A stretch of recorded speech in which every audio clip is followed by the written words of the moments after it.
नमस्कार माझ्या लाडक्या प्रेक्षकांना, माझ्या चॅनलवरती आपले स्वागत आहे। आजच्या व्हिडिओमध्ये पाहणार आहोत रोजच्या वापरातील अत्यंत असे महत्त्वाचे किचन टिप्स। तर व्हिडिओला सुरुवात करूया। आजची आपली पहिली टिप आहे, तुरीची डाळ किंवा हरभऱ्याची डाळ शिजवत असताना त्यामध्ये मेथी दाण्याची पोटली करून टाकल्यास डाळ हे चवीला स्वादिष्ट लागते आणि तसेच ते पचायला पण हलके राहते। चॅनल वरती नवीन असाल तर सबस्क्राइब करायला विसरू नका, सोबतच बेल आयकॉन प्रेस करा। आपली पुढची टिप आहे, जर आपण ग्रेव्ही वाली भेंडीची भाजी बनवणार असाल तर त्यामध्ये थोडीशी मलाई टाकावे। मलाई टाकल्यामुळे भाजी ही छान स्वादिष्ट होते।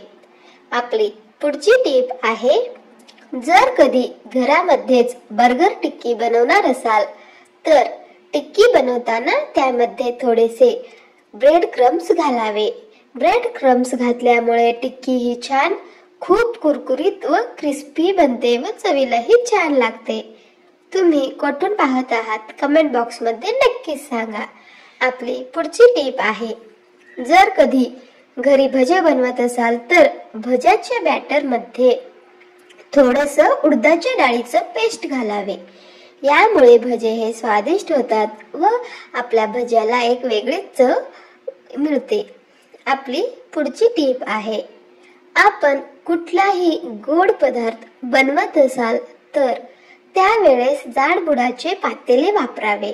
यामुळे जे काही गोड पदार्थ आपण बनवणार आहोत ते करपणार नाही व त्याला स्वाद पण छान येईल। तुम्ही जर पुण्याहून पाहत असाल तर कमेंट बॉक्स मध्ये नक्की सांगा। आपली पुढची टिप आहे, पनीर जर आपले कडक झाले असेल तर कुठल्याही पदार्थामध्ये टाकण्या अगोदर थोडा वेळ त्याला कोमट पाण्यामध्ये थोडंसं मीठ घालून ठेवावे, म्हणजे जे कडक पनीर झालेलं आहे ते पनीर मऊ होतं। आपली पुढची टिप आहे, पुरी करत असताना पुरीचं पीठ मळत असताना त्यात थोडंसं साखर घालून पुरीचे पीठ मळावे। पुरीचे पीठ हे नेहमीच्या कणकेपेक्षा थोडंसं घट्टच असावे। हवे असेल तर तुम्ही त्यामध्ये थोडासा रवा पण टाकू शकता। अशा पद्धतीने जर तुम्ही पुरी केलो तर पुऱ्या हे छान टम्म फुगतात व बाजारातल्या सारखे क्रिस्पी पण होतात, मऊ होत नाहीत, खायला पण छान कुरकुरीत लागतात। आपली पुढची टिप आहे, राजमामध्ये भरपूर प्रमाणात प्रोटीन असते। जे लोक नॉन व्हेज म्हणजेच मांस, मटण, अंडे खात नाहीत त्यांच्यासाठी राजमा हे खूपच चांगला प्रोटीनचा स्रोत आहे। त्यामुळे आपल्या आहारामध्ये प्रोटीनची जर कमतरता असेल तर ती कमतरता दूर करायचं असेल तर राजमाचा अवश्य समावेश करावा। त्यामुळे आपल्या प्रोटीनची कमतरता ही दूर होते। इथपर्यंत व्हिडिओ पाहिला असाल तर प्लीज सबस्क्राइब करायला नक्की करा, विसरू नका। सबस्क्राइब करणं फ्रीच आहे। आपली पुढची टिप आहे, भेंडीची भाजी करीत असताना त्यामध्ये थोडंसं दही टाकावे। दही टाकल्यामुळे भेंडीची भाजी चिकट होत नाही। दह्यामधील आंबटपणामुळे भेंडीची भाजी ही मोकळी सुटसुटीत होते। आपली पुढची टिप आहे, जर कोल्हापुरी कटवडा स्वादिष्ट बनवायचा असेल तर लसूण आणि अद्रक हे बारीक कुटून घालावे। यामुळे ते छान स्वादिष्ट लागते। आपली पुढची टीप आहे, घरामध्ये जर समोसा बनवायचे असतील तर त्याच्या पिठामध्ये थोडंसं तांदळाचं पीठ घालावे व नंतर समोस्याचे पीठ हे मळावे।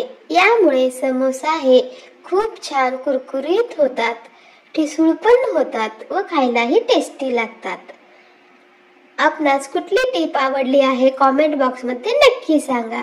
आपली पुढची टीप आहे, आलू पराठा करत असताना त्यामध्ये थोडंसं चाट मसाला, कसुरी मेथी आणि थोडंसं लिंबाचा रस पिळून टाकावे।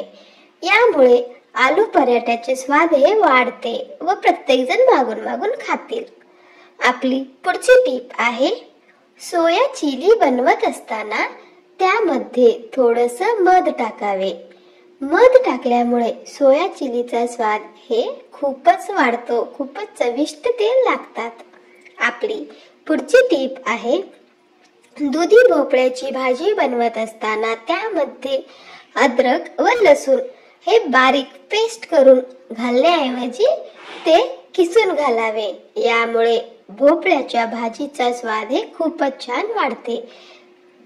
आपली पुढची टीप आहे, घरी जर आपण टोमॅटो सूप बनवत असाल तर टोमॅटो सूप बनवत असताना त्यामध्ये थोडस ब्रेडचं चुरा हे मिक्सर मधून थोडस पाणी घालून पेस्ट करून घालावे. याने टोमॅटो सूप हे छान दाटसर होते व टोमॅटो सूपला चवही छान येते. आपली पुढची टीप आहे, जर तुम्ही कुठलीही भाजी बनवत असाल ज्यामध्ये तुम्ही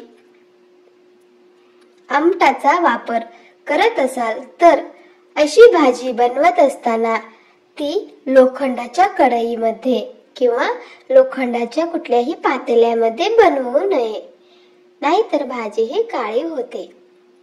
आपली पुढची टीप आहे, इडली जर शिल्लक राहिली असतील तर त्याचे बारीक लांब लांब काप करून त्याच्यावर जिरे, मोहरी, कढीपत्ता व लाल मिरचीचा तडका घालावे व वरून कोथिंबीर शिंपडावे.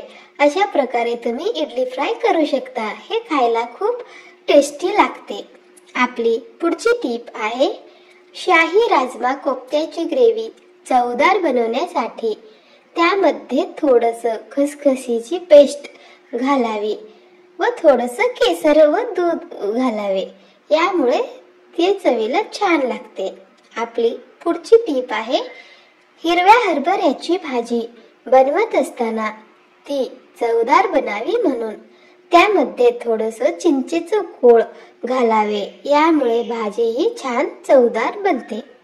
आपली पुढची टीप आहे, कुठल्याही प्रकारच्या पदार्थामध्ये खसखशीचा जर वापर करायचा असेल तर खसखस हे थोडा वेळ अगोदर पाण्यामध्ये भिजवून ठेवावे व नंतर खसखस वाटावे, म्हणजे ती छान वाटली जाते, त्याची पेस्ट ही छान होते.